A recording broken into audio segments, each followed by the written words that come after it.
One second, guys. Hey guys, welcome back to the YouTube channel. So I'm doing a deck profile for my Kaalia of the Vast deck. Um, I've had this baby for quite a while. This is the third deck I ever made. So I have made some upgrades to it. The last deck profile, I believe, was 2023, I believe. So we're talking 3 years later at this point, close to that. So yeah, I'm happy to get into it. I think this is finally where it needs to be. The first thing that I'll get out of the way, and y'all that want to hate on me can click off the deck profile. I really don't give a shit because I'm not in this for the views. I'm in this to find authentic people that are okay with how I like to build decks. I am Mr. Basic. I should literally nickname myself that. I just run basic lands. That's all I run. If that's a problem for you, I don't care. You build the deck however you want, non-basics, you do all that thing. I don't care. Have yourself a blast. It's not my thing, not only because of price, but also I play cards in the deck that jack up non-basic lands. So that's the whole thing. I don't want my lands affected by it. And also, I don't ever have to worry about my lands coming in tapped. That's just kind of how it is. So anyway, let's get into it. I have the deck in person, the physical deck profile, but I also want to be able to have my deck profile on Architect to be able to use. So for anyone that doesn't know, who might be new to Kaalia, who might be looking at Kaalia, she's a 4-mana legendary creature in Mardu colors, red, black, white. She has flying, 2/2 human cleric. Whenever she attacks, you can cheat out an angel, demon, or dragon, tapped and attacking that same target. Really good effect, obviously. I will say Kaalia, in my opinion, is not as scary as she was when I first built this deck. It was probably 2019. Commander was just in a different state. The power of the game was way different. Kaalia was like one of my best decks, and now I would say Kaalia is near the bottom, only for the fact of the deck is completely reliant on having her out, and if she's not out there, it just takes so much longer because you're kind of just playing one big creature at a time, and that's it. So yeah, I've added some things in there to give her some protection. That was a complaint that I got a lot in the last deck profile. Was like, how do you protect her? And I was like, I'm kind of just full throttle, like glass cannon with it. I've added some protection because I got tired of someone being like, hey, I have removal, and then it's like you can't do anything with her. So I've added some protection. And I'm going to explain some choices first. So one thing you're not going to see, so let me slide this down a little bit. One thing you're not going to see is like Swiftfoot Boots or Lightning Greaves.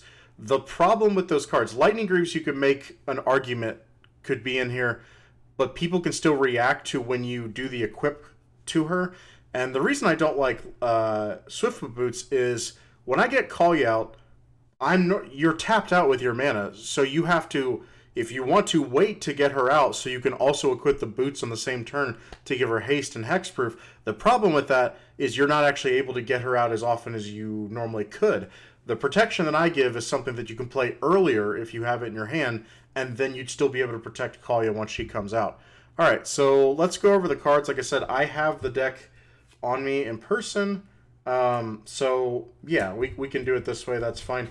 Okay, so the first card, we're going artifacts first, is Archaeomancer's Map.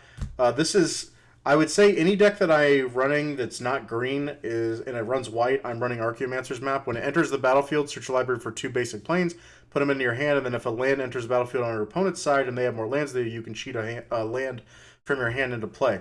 Give me a second, guys. It's really warm. It's still February, and it's really warm here in Kansas City. So Archaeomancer's Map is good. It lets you get basic lands. It could help you ramp, possibly. Like I said, this deck, it's mainly just important to have lands to play to keep up. That way you can progress yourself to getting out bigger stuff. Bolas's Citadel is my favorite black card. So Bolas's Citadel is something that recently I was like, you know what? I'm just going to run this in every black deck just because. I'm not apologizing for it. Bolas's Citadel can win you the game, but it can also lose you the game. So therefore, I kind of find it fair. Like, it happens all the time. You play a Bolas's Citadel, and you're thinking, like, oh, I'm going to pop off. And then you're like, okay, I run into a land, and I can't play anymore off the deck. Or I run out of life. So it definitely has its downside, but it's a fun card, and that's why I run it. And it's a power card. Like, it could change everything for me and put me in such a great position. So, yeah, love Bolas's Citadel. For anyone that doesn't know, you can pay life equal to whatever your top card is and just play the card without paying its actual mana cost. You just pay life as if it was the mana cost. And then it has the tap ability. You can sacrifice 10 non-land permanents. Each opponent loses 10 life. That's almost never going to happen in this deck. We don't actually put out a lot of permanents. Bounty Board. Bounty Board is a new staple for me that's going in every deck. I just found this card recently in the last couple weeks, and the reason I love it is because, you know, it's a mana rock, cool, that's whatever, but the fact of the political cool, like, awesome feature of being able to, if you have a spare mana, you can just pay one, tap it, and put a bounty counter on a creature your opponents control. You can only do a sorcery speed, which that part can kind of suck, but the cool part is whenever a creature with a bounty counter dies, each of its controller's opponents draws a card and gains 2 life. So basically, if there's a problematic creature out there and you're like, I don't have a removal in my hand, it might incentivize somebody else to be like, hey, really get rid of that creature so we can all benefit from it. I just think it's cool. Like I said, it blew me away because that's the kind of political stuff that I'm looking for in my deck, where it's like, I might not have the answer, but someone else could do it, but we all can get benefit out of it. That's awesome. And it's not overpowered. That's the cool thing about it. It's Bounty Board is not going to set someone up to just like win the game out of nowhere. Jet Medallion, I run the medallions in almost every deck. Not every deck, but definitely can help us get Kaalia out faster as opposed to reducing our other stuff as well. I like the monuments and help you grab whatever basic land you're missing. So Martyr Monument can grab any one of the 3 that you're missing. Pearl Medallion, obviously. Quicksilver Amulet, you can pay 4, tap it to cheat a creature from your hand into play. We run, I don't know what the average CMC is of our creatures. I would say it's probably 7 if I had to guess. My rule for Kaalia is any creature that's 6 mana or more that fits, you know, Angel, Demon, or Dragon, then I'll entertain it. But anything that's less than that, I can't justify a slot for it because I'm like, what do I want to do? I want to cheat in like a 5 mana creature or 4 mana creature? I'm like, that's just stupid. It's like, why are you even playing the deck? If you just want to do like, I don't know, mana, like casual, low CMC cards, like if you want that high tier stuff, I guess, then probably play either a different deck, because like I said, Kaalia's not for you if you don't like playing the high CMC stuff. Ruby Medallion, like I said, I run all the medallions. And lastly, for the artifacts, we've got a Wayfarer's Bauble, because it's Bauble, and it could go in every deck. It's pretty much in every one of my decks. Okay, moving on to the creatures. Got Ancient Brass Dragon, which can bring creatures back. Let me move this up a little bit. Ancient Brass Dragon, which can move creatures back from the graveyard, depending on what you roll. You roll a d20, and you can grab whatever the mana value is of creatures in anybody's graveyard. You can, I believe it's anybody's graveyard. From graveyards on the battlefield. Yeah, where X is the result. So, if you roll like a 16, you can grab 16 mana worth of creatures from graveyards. That's pretty good. He is an expensive card. He's up to $45, which is crazy. I definitely did not pay that. Ancient Gold Dragon. This one, you roll a d20 when it does combat damage, and you make that many 1/1 blue fairy creature tokens with flying. That's another way. Like I said, these are great dragons. The one that I don't have is I don't have the red one because I hate treasures. I think treasures is a broken mechanic, and I would wish that they just not the rules committee anymore, but Wizards of the Coast would look at treasure making and be like, is this really something we want in Commander? Because it kind of ruins games and makes them... I don't... This is just like a side tangent. I don't understand the appeal. There's a difference between like wanting to end a game early, like Kaalia. I have ways to do that, but it's kind of a fluke thing. But like with treasures, it just increases the power dynamic of all of Commander, and anybody can abuse them. And they're not fun. They're not even like you worked hard for it. There's no work that happens with treasures. They make it so easy to make. And it's just like, hey, do you want free mana that sticks around that you don't have to use right now? Sure. Like, yeah, in my opinion, it's magic for dummies. Angel of Serenity, this can exile up to 3 other target creatures when it enters, and then instead of normally when these cards say when this card leaves, you're expecting the creatures to come right back, but they actually go to the person's hand, so they don't get them right back to the battlefield. And this is just a nice angel for removal. Railia, the War Leader, you get basically an additional combat step. She's pretty good. Avacyn, Angel of Hope. It's another expensive card. By the way, I mean, I can look this up. Just scroll up here real quick. The cost of this deck is according to this Architect, it's $514 estimated cost. So, yeah, I don't try to tell people how expensive my decks are, but, you know, we put in some coin. Like I said, this is a deck that I've had for close to a decade now at this point, or right under that. So, yeah.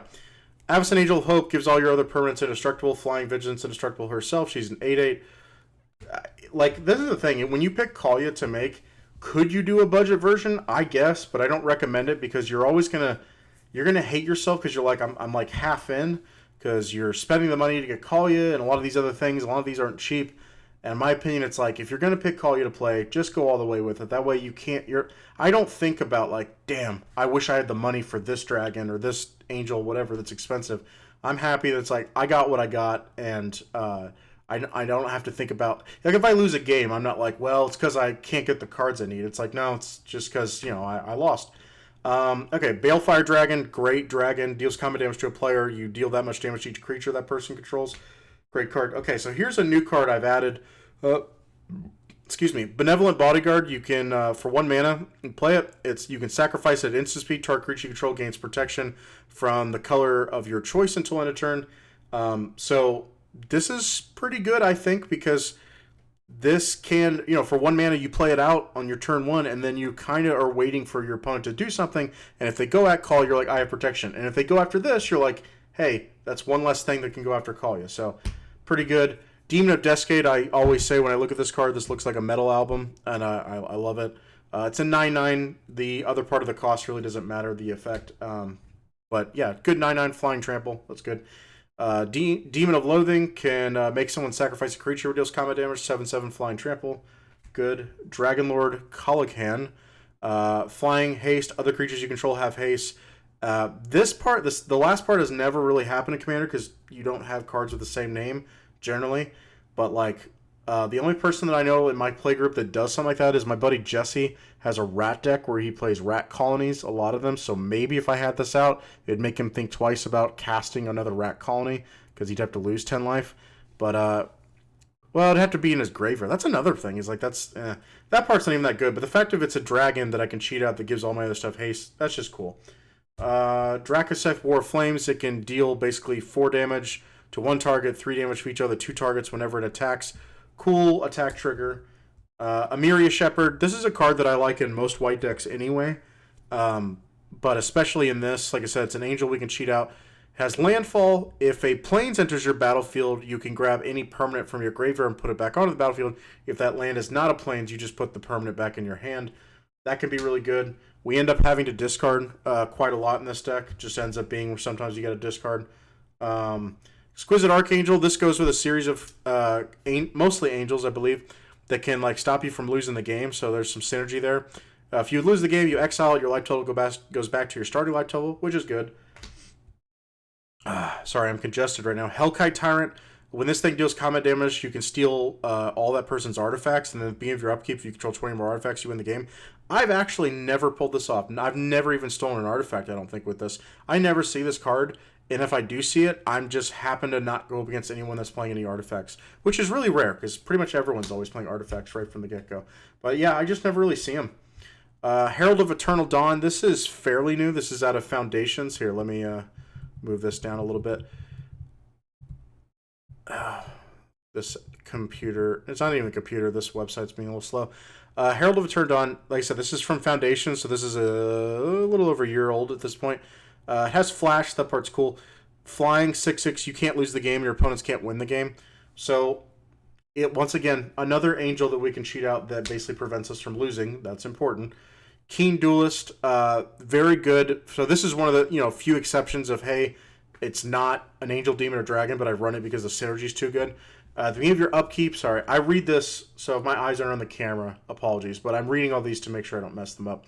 At the beginning of your upkeep, you and target opponent each reveal the top card of your library, and then basically whoever's mana cost gets dealt to the other person. So if my top card is a 7 mana card and their top card is a 2 mana card, I take 2 damage and they lose 7 life. So yeah, I like it, and like I said, this thing puts in some work. Lord of the Void, when it deals damage, you can exile the top 7 cards of their library, and then you can put a creature from among them on the battlefield under your control. Good card. Magus of the Mode is something I feel like I should see in more Kaalia decks. Creatures without flying can't attack. Can put in a lot of work and really doesn't affect you at all. I don't believe we would ever... I don't own any of the demons that... Like, I know there's one demon that can, like, set your opponent's life total to 1, but he doesn't have flying. I don't run him in here because I don't think that... If my opponent had stuff on the ground, I'd be like, oh, great, I can't... actually get damage in with this. So anyway, yeah, Magus is good. Let's see. Sorry.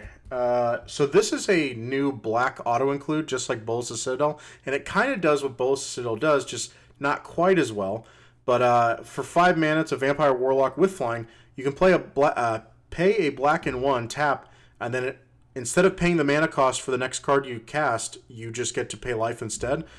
Like I said, this is really handy, especially in our kind of a deck when a lot of times you're like, hey, I don't quite have the mana to play this card. You could use your life instead.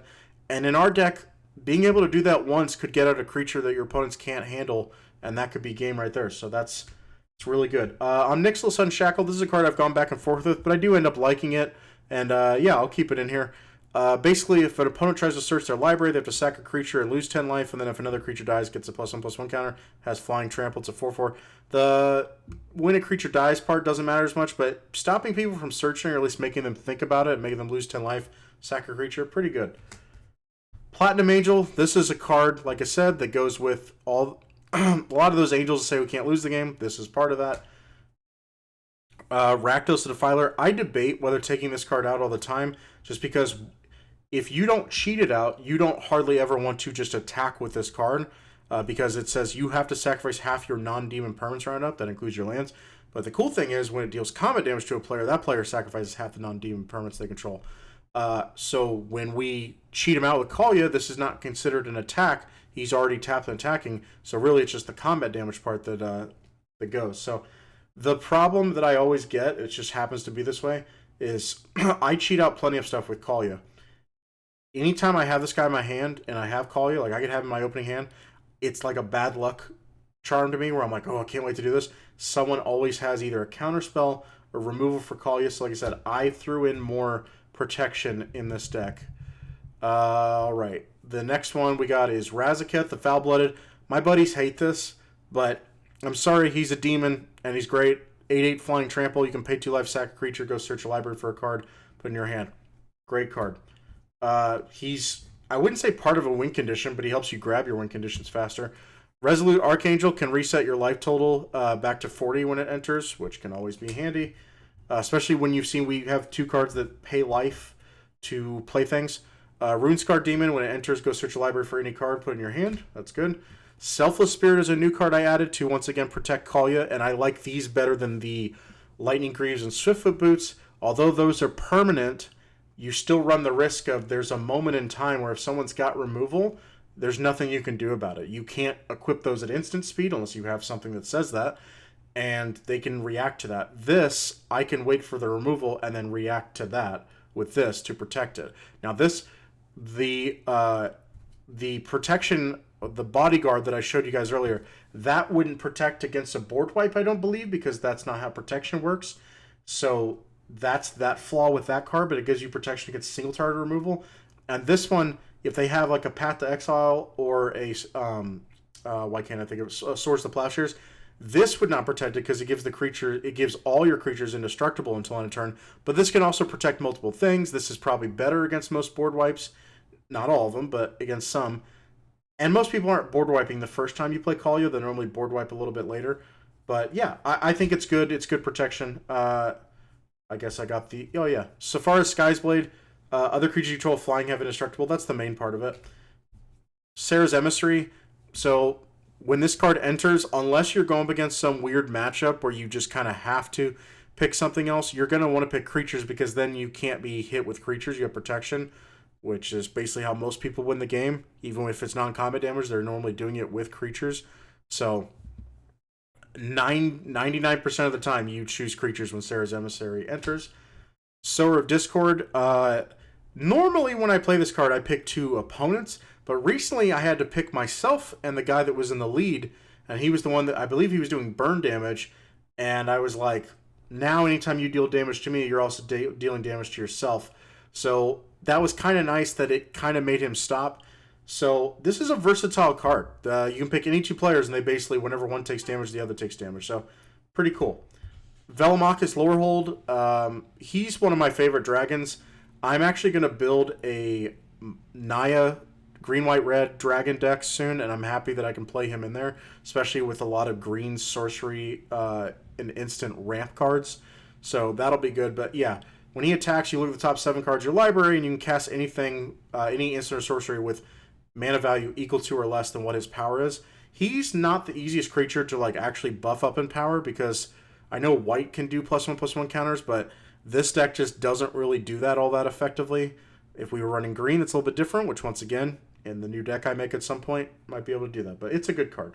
And I specifically run some instant sorceries in here just to synergize with his effect to try to get some good bang for my buck. But they're good, versatile cards. And then the last creature is Villa's Broker of Blood. When you lose life, he can draw that many cards, and then you have an ability where you can pay a black, pay 2 life, give something -1/-1, but that's a way that you basically can draw 2 cards off of him. So, and he's good. He's an 8/8 flyer. All right, on to the enchantments.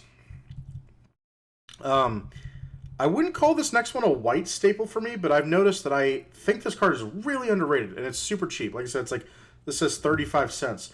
Angelic Renewal. I highly recommend if you're looking for some protection for, I would say, your commander or just like high mana value pieces that you don't want to just lose.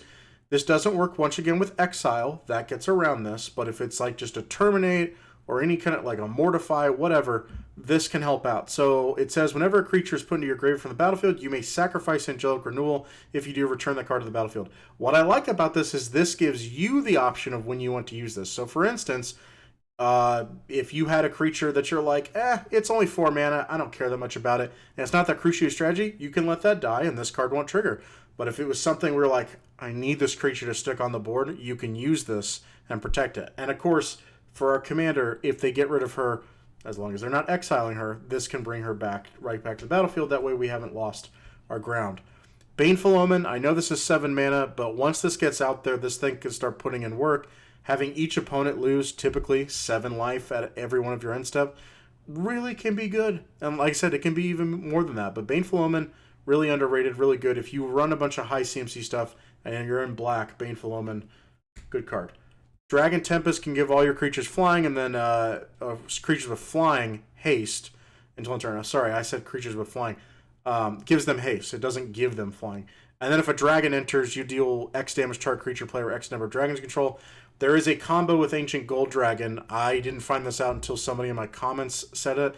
I knew it would deal damage, but they were like, no. Dragon, like if you attacked with Ancient Gold Dragon and you rolled a 16, it makes 16 1/1 blue fairy dragons. I was like, oh, Dragon Tempest would trigger and you deal 16 damage to somebody. And the guy's like, no. He's like, for each one of those dragons, Dragon Tempest triggers. And he's like, and obviously you include the Ancient Gold Dragon itself. He's like, so that'd be 17 damage 17 times. I was like, that is insane. So, Dragon Tempest, really cool card. Well, it'd be 16 events of it, because 16 dragons entered 17 times. Or 17 dragons, 16 times. That's what it would be. See, even I get confused about it. Fervor gives all your creatures haste. Good card. Fire's Invention. This card, I like using in a lot of my red decks. It doesn't go in everything, but this is a deck that like you really could use the ramp. This is just a ramp if you don't run a lot of instants, which in this deck we run 1 instant and that's it. You can cast only 2 spells a turn. You can't cast spells on anybody else's turn, only your turn. And you can cast spells with CMC less than or equal to the number of lands you control without paying their mana cost. So if you ever have equip cards in here, equipment, you can pay the equip cost or any kind of mana ability that requires you to spend mana. You can still do that, and you can kind of use Fire's Invention to your advantage. So I like all that. The main reason is, let's say I play Fire's Invention on turn 4. I can play this, get out my commander, so I did 2 things for 1. And then let's say on the next turn, I could play like, you know, an important artifact or something that I need while also still playing. Like I could play 2 important cards a turn while still only having 4 or 5 mana. Like you can basically plus 4 or 5 in mana by not, you know, you get what I'm saying. If I play this on turn 4 and I get a 4 mana spell for free, that's good. If I have it on turn 5, I can play 2 5 mana spells for free, and I'm like, let's say I have 5 lands. I basically just cheated 5 mana out for nothing. So that's really cool. Like Fire's Invention a lot. This doesn't go in every deck, but in this deck, really good. Heartless Summoning is a card I've gone back and forth. I love this card. I want to run it and things, but the creatures you control get -1/-1 can often be like hindering to you. Obviously, this part sucks in the sense if I just talked about Ancient Gold Dragon, this would kill all the tokens you made. But reducing your creature spell cost by 2 is really good. The only other card I really run that can do that is like Semblance Anvil, and I don't think I have it in this deck. But Semblance Anvil requires you to lose a creature out of your hand, and in this Kaalia deck, we really need creatures in our hand, obviously. Otherwise, Kaalia's got nothing to cheat out.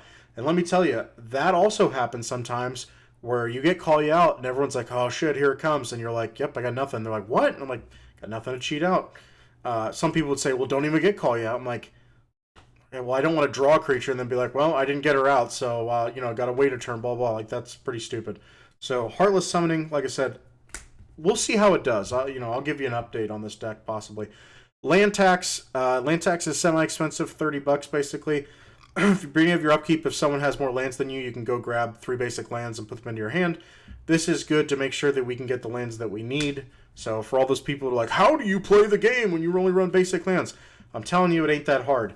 Like I said, if I played against people, like let's say people that were subscribers to this or saw this, you would not hear me complain if I didn't get the lands that I needed. I'd be like, yep, here's what it is. It's how I built my deck. It's whatever. But most of the time, that doesn't happen. And most of the time, it's like, it's not a problem for me. And the only thing I would ask in return is like, if you're going to give me shit about running nothing but basics, I'm like, don't get mad when I ruination your non-basics. Like, suck it up. All right, moving down. Pain Magnification. This is a Rakdos staple for me. If an opponent's dealt 3 or more damage by a single source, they have to discard a card. This is also, I hate using the phrase low key because that's like a Gen Alpha thing or just like what hip people say. But it's kind of sneaky as far as being political because once you get it out there, as long as you're not the super threat, people can really look, because this doesn't affect you. If you get hit, you're not discarding cards. But people can be like, well, I would hit, him, but they're like, that person will discard if I hit them. They're like, I'll hit them instead, make them discard a card. I'm like, yes, thank you. So it's cool, and obviously we can use it because when we hit him with Kaalia and then cheat something out, Kaalia only does 2 damage. You can buffer a little bit in this deck. But if you're doing more than that, you make them discard a card on top of it. Really nice. Power Balance, this is a red staple for me. I just like it. Even if this card cheats out 1 card for me throughout the game, hey, that's cool. I got a free card, and I spent 2 mana to get a free card. Cool. Normally it does at least like 2 or 3 over the course of a game. Enough people are playing 3 mana cards, 4 mana cards, 2 mana cards. Happens a lot. Yes, I have a lot of high CMC things, and if someone plays a high CMC thing, cool. But yeah, Power Balance, good card. Protection Racket, really good in here. Basically how it works is at the beginning of your upkeep, you basically go to each of your opponents in order, you flip up your top card, and you're like, do you want to pay the life equal to this card's mana cost to exile this card, or do I get to put it in my hand? And if it's a land, that exile, because it doesn't cost them any life. But most of the time, your stuff that's like 7 mana, whatever, 8 mana, 6 mana, they're going to be like, unless it's like a card that like literally wins you the game, if you get it in your hand, they'll be like, no, I'll pay the life. Or they'll be like, no, you can have it in your hand. I'm like, cool. So a lot of times, like, I get to draw 3 extra cards before my turn even starts. I'm like, it's pretty sweet. Like I say, average is probably 2, because you're going to exile a land probably somewhere in there. But it's a good card. Sneak Attack, you can pay a red, cheat a creature into play from your hand, then it dies at the end of the turn, sacrifices. Sneak Attack can be pretty good, because once again, our deck, if we can get the damage in, that's a lot of times it can be enough. If we can just deal common damage with the creature, that a lot of times can be enough. So it's there as an option. If they get rid of Kaalia, we can still kind of play the deck. Sunbird's Invocation, this is my favorite red card. This is actually my favorite card in all of Magic. I just love it. It basically says if you cast things from your hand, whatever that card's mana value is, you reveal X off the top of your library, where X is the mana value, and you may cast something X or less from among those cards. So if I cast a 6 mana spell, I can reveal the top 6 cards of my library and cast something 6 mana or less from among them. Really good. Like I said, love it. Warstorm Surge, whenever a creature enters, whatever its power is, you do that much damage to any target. Awesome in this deck, obviously. Windcrag Siege is the last enchantment. We always pick the Mardu ability, which is if a creature attacking causes a triggered ability of a permanent you control to trigger, that ability triggers additional time. That works with our commander, so if Kaalia's ability would trigger, it would trigger additional time. There's a few other cards in the deck that this pertains to. There's a few creatures we have that have attack triggers, and I think a few other things. Okay, moving on down to the one instant is Chance for Glory. This is why we play a lot of those. I mean, they're good in general, but the angels that say you don't lose the game, Chance for Glory, creatures you control gain indestructible. That is a permanent ability, so like they just gain that ability and they don't lose it. That doesn't go away at the end of the turn. Take an extra turn after this one, and then at the beginning of the next end step, you lose the game. Chance for Glory is like my favorite. I can't think of it. Boros card. I just love it because this can be the amount of times that my opponent's been like, okay, he didn't kill us, we're good, and I'm like, post combat main phase, Chance for Glory, and they're like, oh dang it. Now don't get me wrong, this is a dangerous card. This could lose you the game, but most of the time, if you play it right, and by that I mean play it when like you're about to lose. That way you're like, hey, I'm giving myself a chance to win. I'm gonna swing for the fences. We'll see what happens. And if you end up killing yourself, whatever, you at least went down swinging and you gave yourself a shot. And I don't normally like extra turn cards, but if they come with a stipulation like you lose the game at the end of the next turn, I can be okay with it. And then I also have cards that can get around that. But I think that part's kind of fun, and it's risky. It's not guaranteed. The cards that are just like 5 mana, take an extra turn, pretty boring, and I don't run those. Okay, and then, like I said, lands, 12 of each basic land type. Once again, guys, instead of criticizing me over, like, I can't believe this guy doesn't run basic lands, or what a noob, blah, blah, I've been playing since 2018, early 2018. I've only done basics. I mean, I've tried some non-basics here and there, but my point being, it's just my thing at this point. It's like, it doesn't stop your enjoyment. You want to play non-basics? Go for it. Like, it's crazy to me how it's such a big deal to people. It's like, because you see basics, you just ignore what I'm saying in the video. It's like, sure, run a rogue's passage or something. I don't know. Run something else that reduces. I don't know what they want to do. Run something that taps for all your colors. Congratulations, okay? It's cool. You want to run that? Go for it. This deck's already $500. All right, and then for the sorceries, once again, not playing around. I have Armageddon, destroy all lands. You only play this if you either have Avacyn, which will protect your lands, or you have Kaalia and the board presence is in a state where you're like, if I do this now, I can keep cheating things out and my opponents won't be able to rebuild fast enough to deal with me. That's when you can play this. And your opponents complain about it. I'm like, hey, it's legal, and until this isn't legal, I'm going to keep running it. I don't want to hear anything from my buddies that play. My buddy Jesse does like this Planeswalker. It's an artifact. I forgot what it's called. I think it's Eek or something. It basically says that like his Planeswalkers can like take an extra turn if they hit 12 loyalty counters, and then he just like keeps doing this, and they proliferate and proliferate. That card, I think it was from One with the Machine. That card's broken, so he does that, and he's like, oh, I'm sorry. And then my buddy Brennan just makes copies and copies and copies, and with treasures, and it's so annoying. And the way he wins, I'm like, bro, congratulations, like you did it. My point being that like I don't want to hear about them being like, oh, I can't believe you would do this, and most of the time they get over it. Behold the Beyond, this is one of my favorite black cards. Most tutors only let you tutor one card. This is 7 mana, you discard your hand and go grab any 3 cards from your library that you want.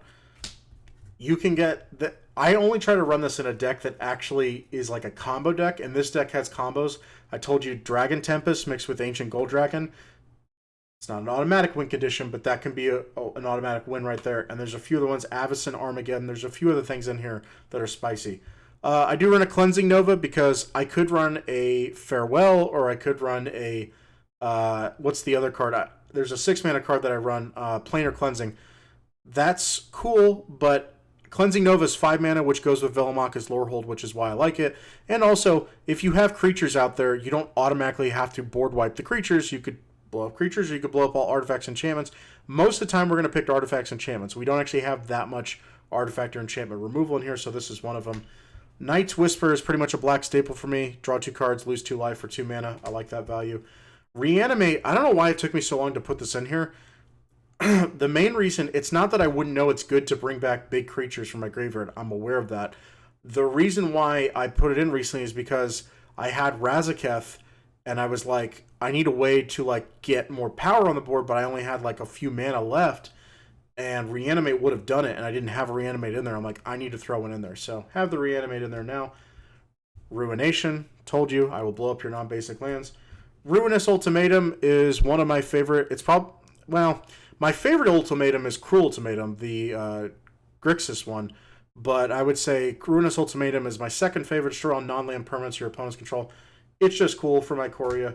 And then the last card in the deck is Sinister Waltz for 5 mana. Once again, can be cheated out of with Velomach's Lorehold. You pick 3 creatures in your graveyard, and then your opponent, return 2 of them at random to the battlefield and put the other one on the on the bottom of your library.